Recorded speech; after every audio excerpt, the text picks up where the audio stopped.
বাংলার তাকরিম পুরস্কার নিয়ে আসছে।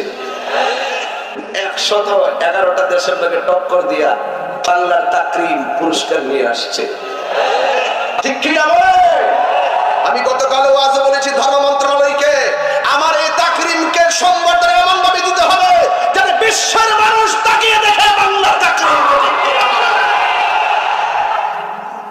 এরাই হলো সোনালী সন্তান যারা বাংলাদেশকে প্রতিটা বছর প্রেজেন্ট করছে। এইভাবে এটা এমন একটি বিষয় ইচ্ছে করলে আপনার পক্ষে সম্ভব না। এটা হলো শ্রেষ্ঠ প্রতিযোগিতা, এটাকে আপনার মূল্যায়ন করতে হবে। সন্তানকে সুশিক্ষায় শিক্ষিত করতে হবে। টাকার মালিক বানাই বানাই শিক্ষার মালিক বানান, আদর্শ সন্তান বানান। যেমন আমার তাকরিম 111টা নাকি দেশের সঙ্গে লড়ে আমার তাকরিম বাংলাদেশে অবস্থানকে সমর্থন করেছেন। এই জন্য